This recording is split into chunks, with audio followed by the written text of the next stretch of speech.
Good afternoon, everybody. Thanks for being with us. We are excited to be alongside a number of you. It looks like there's some really fantastic interest into the R2 program, the grant cycle. I'm Jared Bruzis. I serve the United Way of Greater Waterbury as the Chief Impact Officer, and I'm joined by our colleagues here, Kay Mello, our Director of Senior Impact, and Glenn McCabe, Vice President of Communications and Marketing here at our team.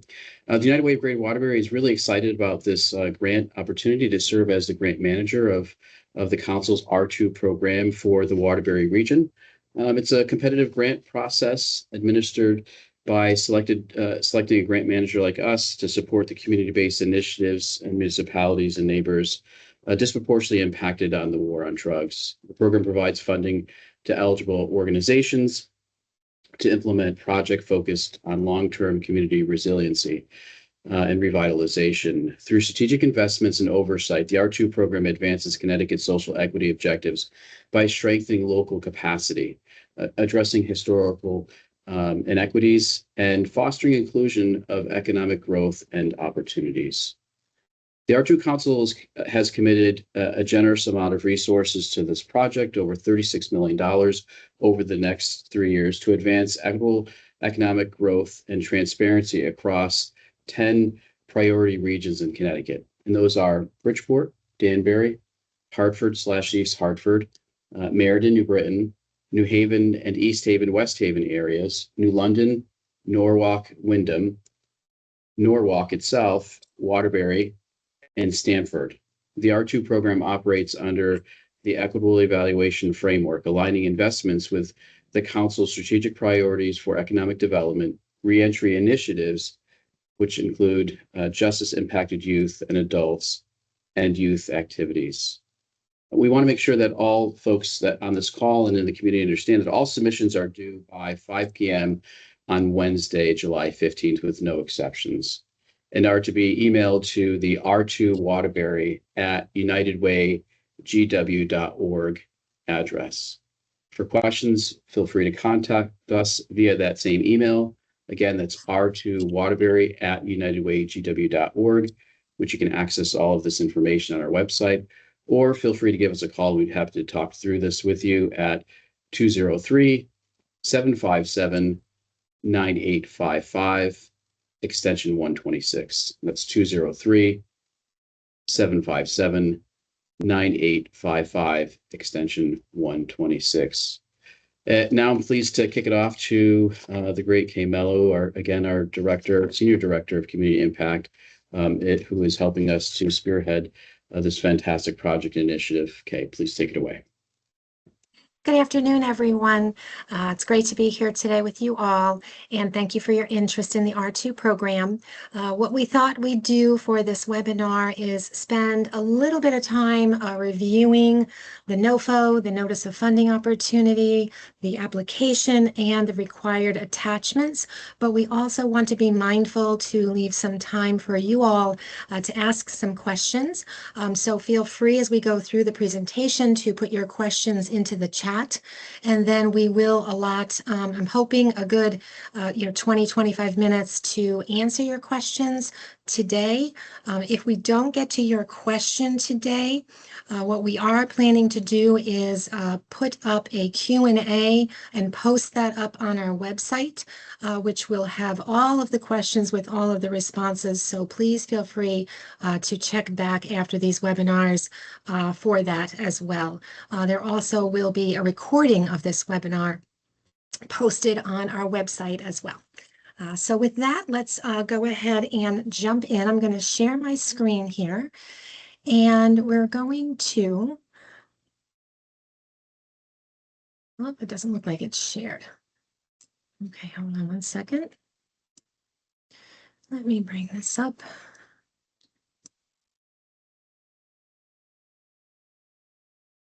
Okay, I don't know, let's share screen. I don't know. Oh, here we are. Okay, I think I got it. Okay, can everyone see that? Jared, can you let me know? Thank you. Okay, so again, In the interest of time, I won't be reading verbatim everything in all of the documents. However, I do want to highlight for you today some of the very important and key takeaways from this grant opportunity. But again, you can find all of these documents on our website, everything that I'm pulling up here today on the screen. So again, as Jared mentioned, this funding opportunity is the Reimagine and Revitalize R2 program. And eligible applicants here are nonprofits with 3 or more years of experience providing programs aligned with one or more of the program priorities, which we're going to be talking about today as well.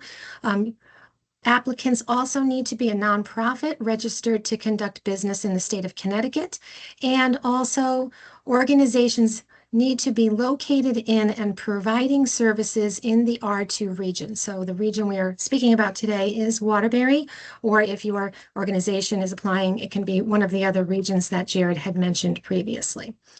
Again, the minimum size, the total amount of funding throughout the state is 36 million over 3 years, of which 3.6 million of that will be coming to Waterbury. The minimum size of the award is 75,000, and that is over a 3-year period, so 25,000 per year. And the maximum size is 300,000 over that 3-year period, which is 100,000 per year. And we'll be looking at those tables as well as a part of this webinar.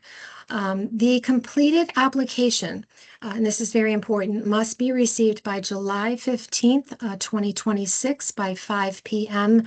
And there will not be any exceptions to that date or that timeline. So again, that is July 15th, 2026 at 5 p.m. And again, our contact information is listed here as well if you have any further questions after today's webinar. Again, I'm not going to be reading word for word here, but again, we are talking about the Waterbury region today, obviously. Programming expectations, just really highlighting cultural sensitivity and inclusion, outcome evaluation and continuous improvement, and sustainability.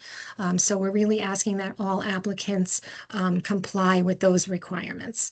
And restrictions on funding, there's a list here, a non-exhaustive list of services, goods, and other costs that cannot be supported through the SNOFO. So please make sure you're reviewing those as well.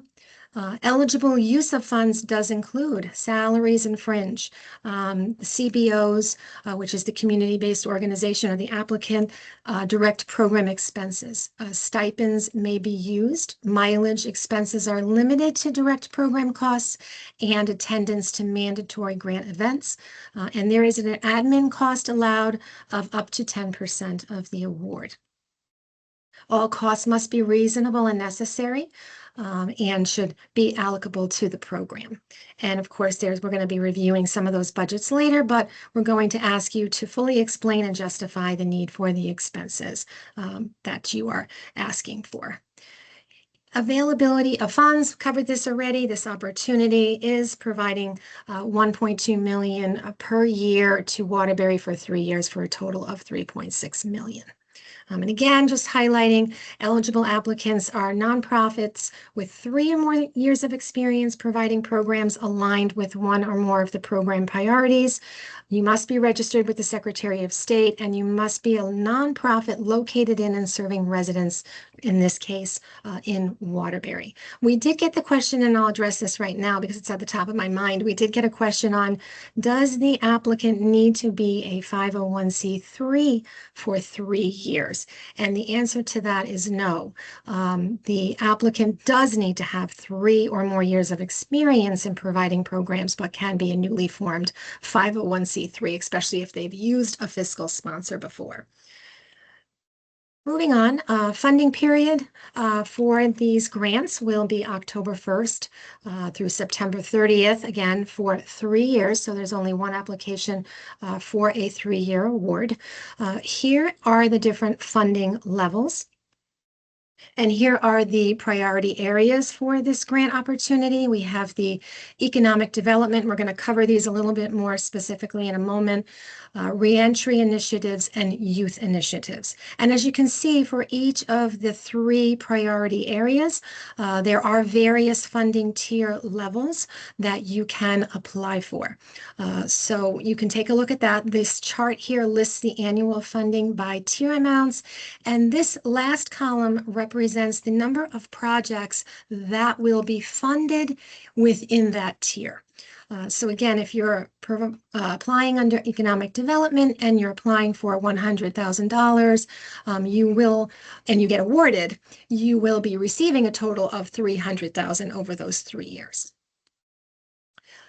To also further address, and just in case I forget because it's at the top of my mind, we also have a space in the application for you to also share with us. If you apply for, say, a tier 4, we also are asking if you have a second choice for a tier. In case we get many applications, we can take a look at what your second choice would be for the tier selection. Application limit. An eligible CBO, community-based organization, may submit only one application per region. Applicants must also select one program priority per region. So it would be one application either under one of these three focus areas, priority areas. Multiple applications for the same region are not allowed for this funding opportunity and may result in a disqualification. Here's where we jump in a little bit more into the eligible projects and those focus areas. Economic development is the first one. And this also includes shovel-ready projects. So this is for funding that can be used to repair or make limited renovations to property owned by the nonprofit to make those spaces safe and accessible for programs to occur. And we have more, detailed information again on each of these in the application as well. Reentry initiatives, supporting justice impacted adults and youth, supporting that transition of them back into our communities, focused on reducing recidivism and promoting social reintegration. And then those types of programs are programs that offer job training, housing assistance, counseling, and so on and so forth.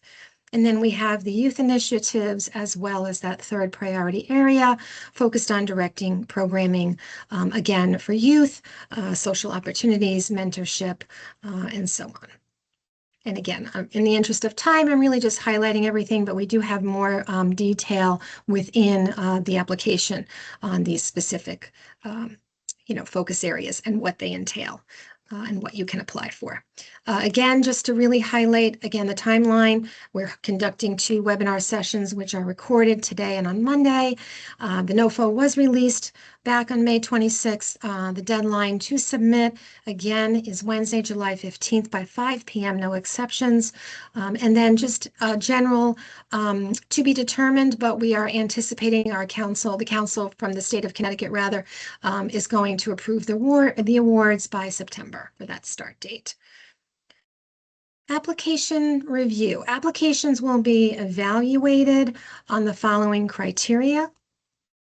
We will not be providing specifically the weights on that, but this is our summary here of what will be evaluated on. That statement of need, right? That justification for the project, for the target region, including the shovel-ready project funding, which is really important to note here that if you are applying for a shovel-ready project, the program needs to meet certain requirements and needs to be pre-approved by the municipal zoning bodies prior to submitting this application. In addition, we will also be taking a look at project sustainability and longevity, goals for the program, and resources that you have to carry out contracts, budget preparation, existing programs and services, and highlighting there, any outputs that you have from the last 3 years of impact on the particular program that you're applying for. And again, with those shovel-ready projects, it's that project feasibility, including a 3-year project timeline, records of any prior project completion, technical feasibility, and risk identification and mitigation plan are all what we're asking that you would include in those types of submissions. So we're going to dive a little deeper next. I see it's 12:15, so we're on track. My goal was to sort of be done with this part of the segment by 12:35. So we're going to move on to some highlights from the application next, and then some of the attachments. But again, just really highlighting our contact information here. You can find this at the bottom of the NOFO if you have any other questions after today. So let us move on to the fillable application. Jared, can you give me or Glenn or someone give me a thumbs up that went through and now you can see the application on the screen? Okay, awesome. Thank you, thank you. Okay, so again, everything can be found on our website. I had this highlighted for myself, but I already told you, I didn't want to forget to tell you, right here at the top of the application, if you're not awarded at your first choice for that tier level, please let us know another tier level that you can operate the program with. So that opportunity is right there for you. Again, some basic information. Highlighting here some of the certifications. These are important. We are asking that you certify that the program you are applying for will serve 90 to 100% of participants that are residents in the targeted region, which in our case is Waterbury. We also are asking you certify that you are a nonprofit entity located and providing services in Waterbury. We also ask that you're certifying that your program has operated within Waterbury for the last 3 years and is aligned with at least one of the program priorities, and that you are a registered entity with the Connecticut Secretary of the State. So you'll certify all of that. I did want to highlight here, there is a section here in the application if you're applying through a fiscal sponsor, which is totally fine. If yes, we are asking that you provide the fiscal sponsor's legal information and also attach the signed fiscal sponsorship agreement and MOU that you have with your fiscal sponsor. And also, this is a great time to note that your fiscal sponsor cannot be the grant manager for the R2. So in our case, if anyone here today, for example, United Way of Greater Waterbury was serving as your fiscal sponsor currently, then you are not eligible to apply. And that would also apply in other communities as well if you are planning to do that. Okay, moving on, you'll see here where you get to select your tier choices. And of course, we have a lot of various questions, which I'm not going to run through all of them. If anybody has specific questions, on any of these, feel free to type them in the chat now, or feel free to, reach out to us after. I'm just going to scroll down here because I think I had something highlighted to share with you at the end, and I think it's the attachments. I want to make sure we review. Oops, there was something there about shovel-ready projects. Note all construction activities under this funding shall be completed within 3 years. So that is for your shovel-ready projects only. I think we mentioned that, but just to highlight that one more time. And then I did want to touch upon the final listing of attachments here.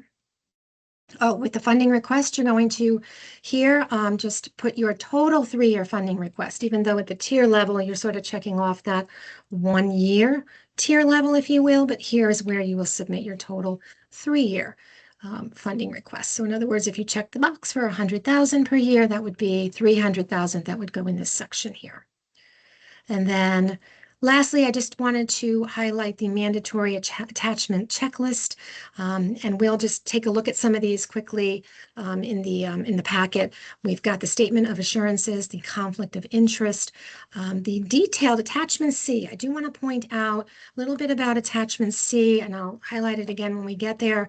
That's the detailed budget summary. There's a justification For the line items, we're also asking that you attach a program budget and an organizational budget as well.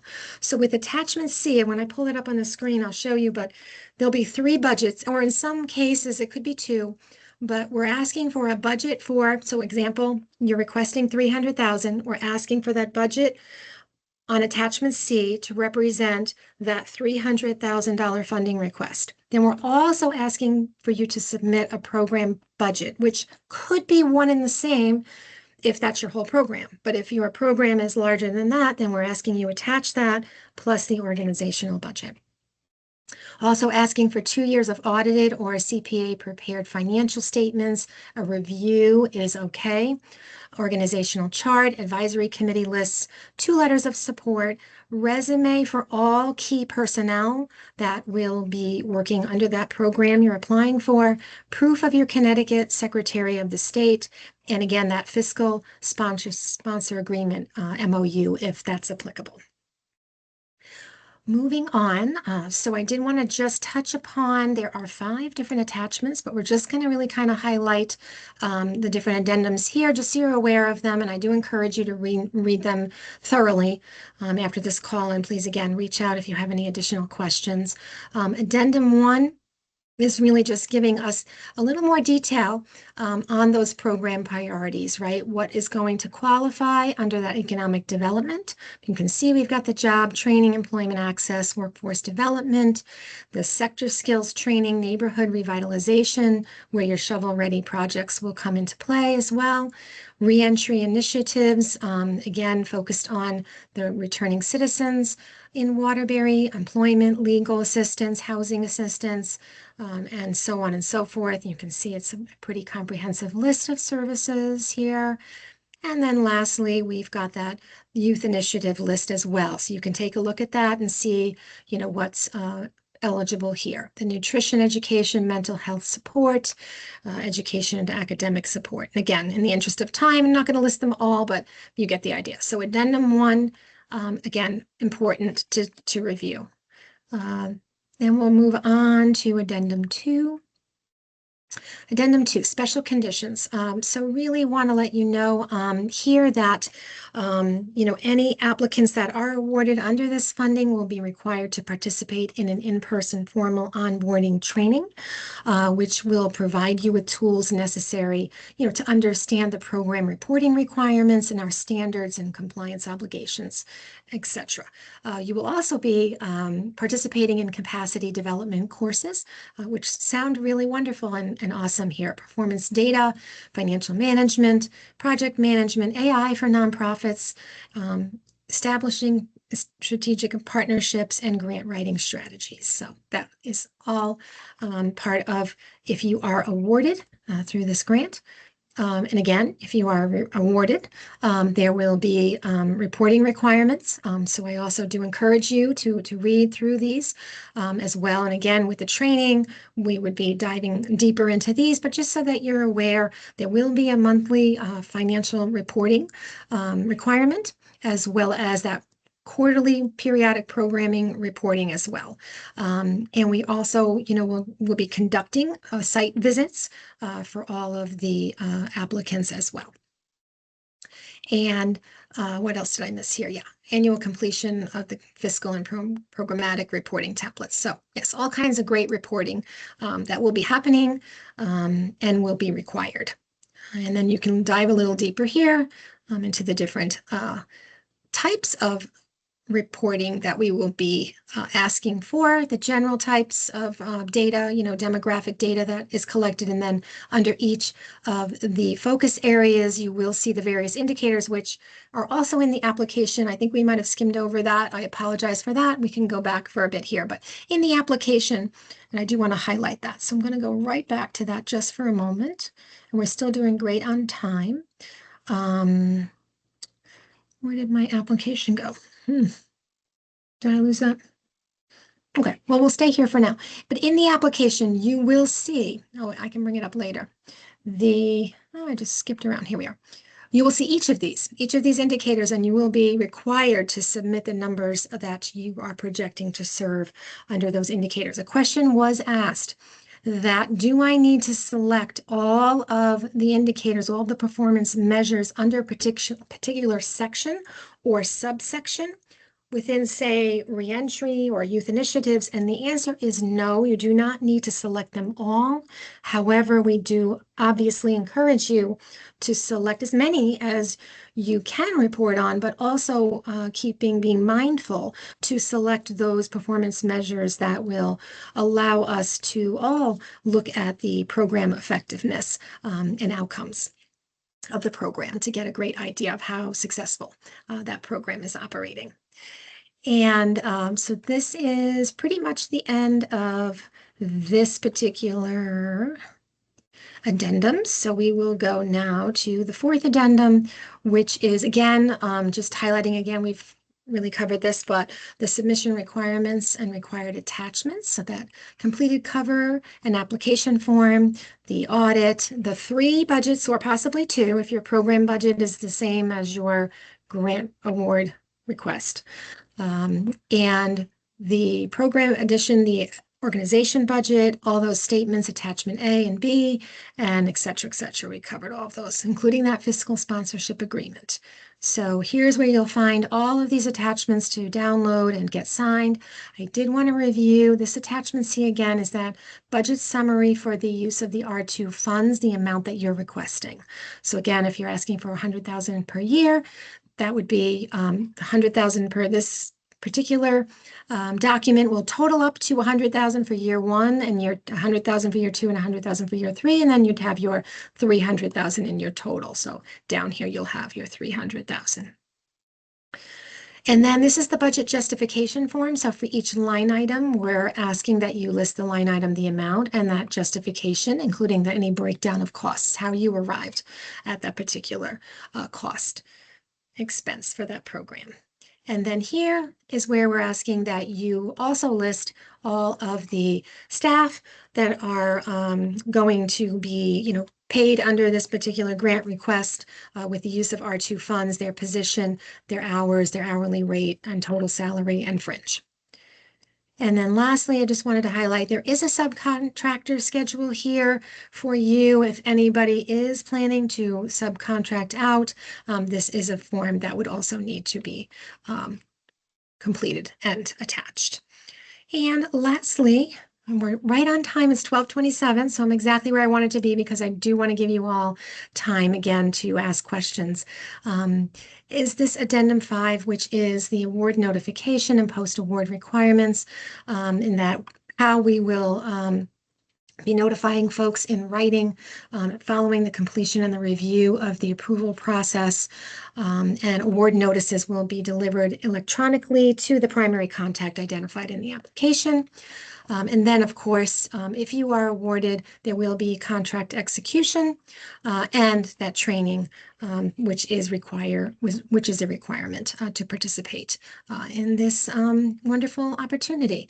So with that, I think I've highlighted all of the documents. I'm going to stop sharing here so we can check the chat and see if we can go through. And Jared, and I'll ask you to also assist with this as well. So I'm going to start at the beginning here. Okay, let me see. I'm catching up on the chat, folks. So let's see. Okay, landing page. So Caitlin asks, so only nonprofits. That is correct. This is only for nonprofits. And Jared already answered that, so I'm catching up here. Okay, Michelle asks, when you say multiple applications and for programs that run in more than one region, may we apply solely in one region and as a sub-recipient in a joint project in other regions, or just one region as a standalone applicant? All right, so Jared, correct me if I'm wrong, but I believe that applicants can apply in more than one region. I'm going to just check my notes. Yep, that's correct. Okay, awesome. So hopefully, Michelle, that answers the question. May we apply solely in one region as a sub-recipient? Oh, as a sub-recipient in a joint project. Yeah, I think that's okay, right? Because they're different regions. Would you agree with that, Jared? We just have to clarify the definition of what a subrecipient Okay. is. Not Okay. So quite we can sure. do that.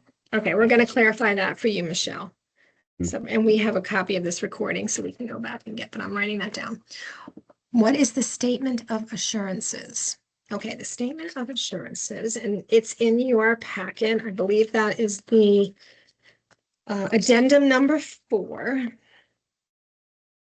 And if you look at that, basically, you're signing off. The applicant affirms that this proposal is executed and signed with full knowledge and acceptance of the terms of the NOFO, that you will deliver programs at the cost proposed in the grant application and within the timeframes therein, and that the applicant will seek prior approval from the grant manager before making any changes, so on and so forth. So I do encourage you to read all of those line items before signing. From whom do the letters of support come? Chair, do you want to chime in on that one?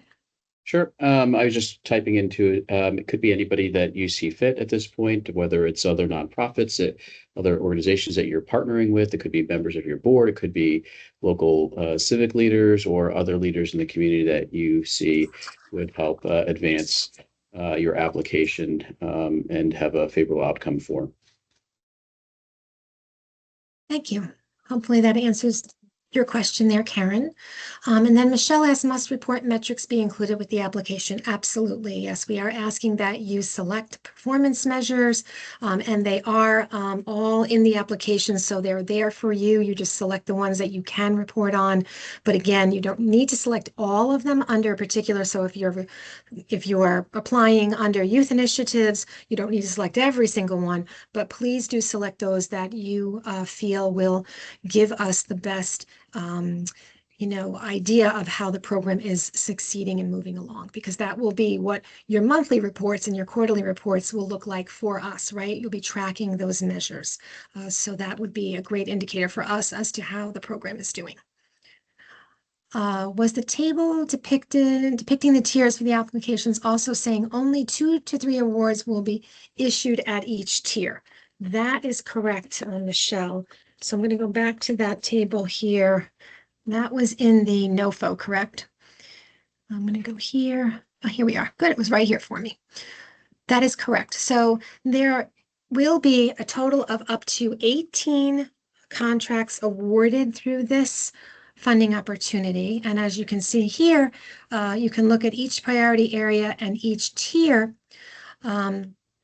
And within that tier, you can see the total number of projects that would, in the right column, that would be funded in that particular tier. So let's just take economic development. There will be up to a total of 6 grant awards made, 2 at tier 4, 2 at tier 3, and 2 at tier 2. So that's how that works. So I hope that answered that question. Does each region have the same amount of funding? Yes.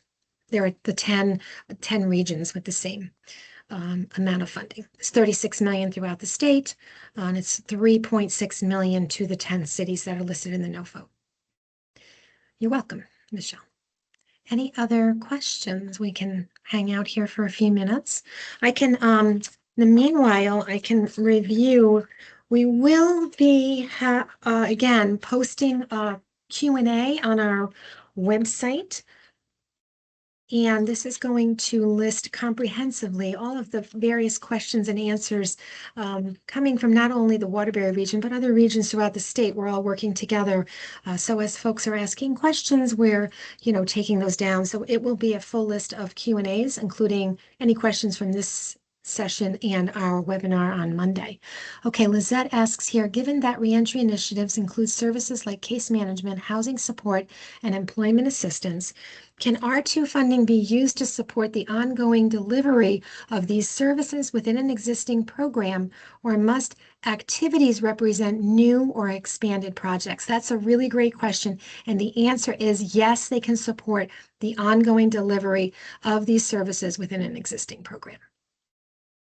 But I think it's also important to recognize if folks are going to be doing that, there can't be commingling of funding. And so there's got to be clear separation between this funding and other sources of funding as you're doing your back office and you're making sure that the resources that are being allocated from this grant alongside others, that there's a clear separation and you can clearly identify how those resources are going to be utilized, and can justify all the associated expenses. Yes, thank you for that, Jared. And then Melissa asks, is there an application portal or is this emailed? Thank you for your help. You're very welcome. So yes, in the case of the R2 application, you can get all of the information on our website. Please take those forms, download them, complete them, and then email them. So there is not an application portal. We are asking that all applications be emailed to the excuse me, can you tell me what it is, Jared, again? R2 Waterbury at Yep, R2 Waterbury. unitedwaygw.org. Absolutely.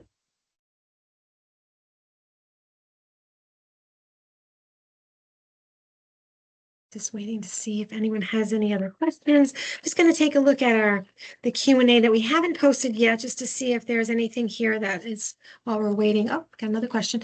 Can we use Excel for the budget forms or must we use your forms? Yeah, so I think we want to be consistent, in making sure that we have everything streamlined for the reviewers. So we're going to ask that you utilize the forms as provided. Great. Okay, so Gina is saying there's additional questions in the Q&A. Oh, okay. I didn't realize there was another chat besides the apologies. I didn't realize I was looking at the chat, not the Q&A. Okay, we answered that. Oh, okay. What type of management information system is needed? I thought somewhere in the NOFO that your organization will provide a management information system. Oh, I think I know. Correct me if I'm wrong here, but I think I may know what you're asking. So we will be, well, the council of the state of Connecticut will be providing the management information system that we will all use, including the grant manager and including the awarded applicants for that reporting tool. So we will have a whole training on that if you are awarded, and we will be walking through that together. But the Council of the State of Connecticut is providing that reporting system, if that is your question.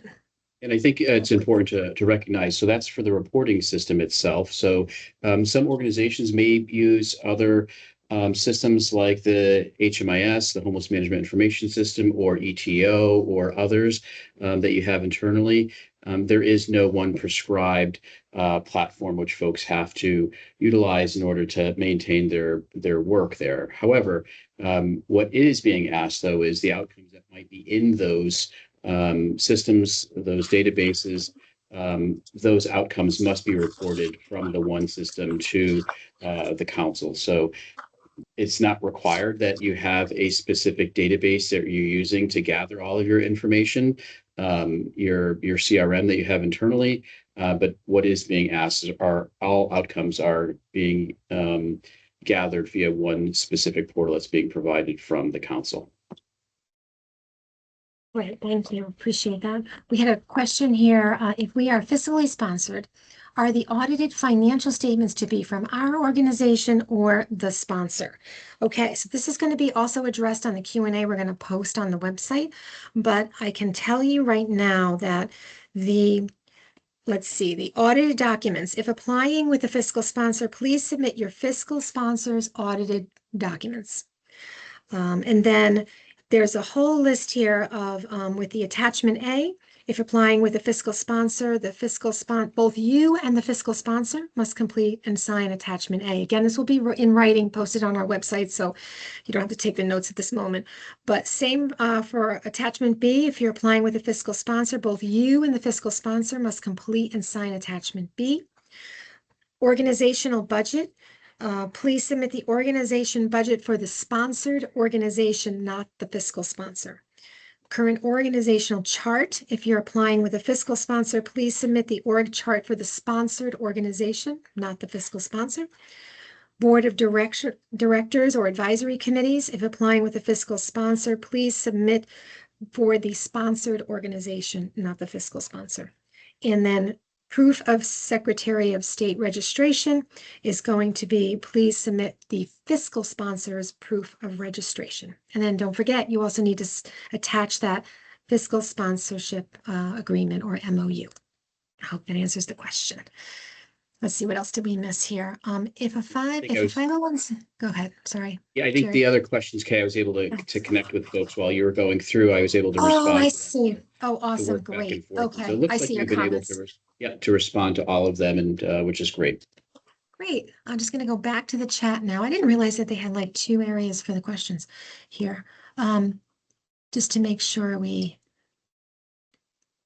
Michelle, audited financials for organizations that became, okay, so let's see. Michelle has a question. Audited financials for organizations that became their own 501(c)(3) in the last years. May we provide fiscal sponsors audits for those years and our own standalone once this occurred? Correct. You would provide your fiscal sponsors. Right, Jared? Is that correct on that one? Did I get that right? I was thinking of, Yes. yeah, audited. Yeah, audit. Mhm. Excellent. Oh, 12:40. We did very well, but we can give it a few more. I know we still have everybody on the call here, so please feel free to ask us any questions. I'm just going to continue to review our other Q&A just to see if there's anything here we didn't share with you today that's we want to share in person. And I think while Kay's looking through those, if there's any last minute things there, I think it's important to know that we are accessible, right? And so if you do have questions, please know that we're happy to spend as much time as needed. We want to make sure that folks have full access to us to go through any questions or concerns they have. We want folks to have a successful application.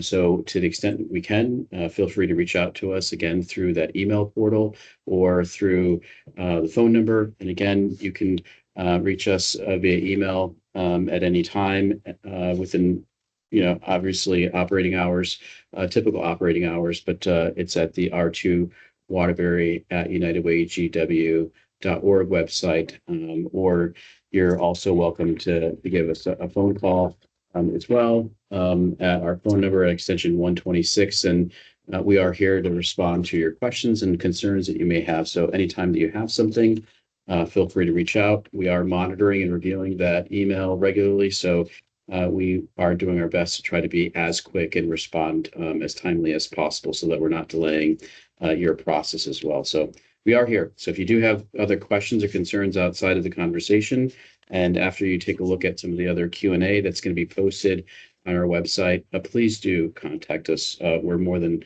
happy to field any questions or concerns that you might have to make sure that you have the best shot at having a successful outcome. Thank you, Jared. Any other final, oh, I think I see something in the Q&A. Let me go back over there and see. Okay, I think we're all caught up. Oh, yep, we're all caught up. Please do let us know, though, if we did not address your question in either the chat or the Q&A.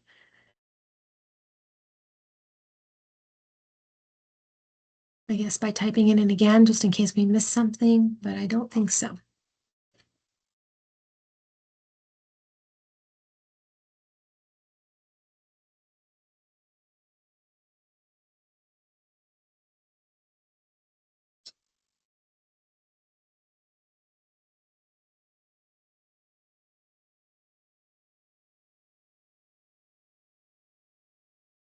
Okay, well, not seeing any other questions. So I think with that being said, I think we'll give you back 15 minutes of your day. As Jared said, you know where to find us. So please do reach out. And again, July 15th, 5 p.m., no exceptions. So please note that date. And we look forward to working with you throughout the process.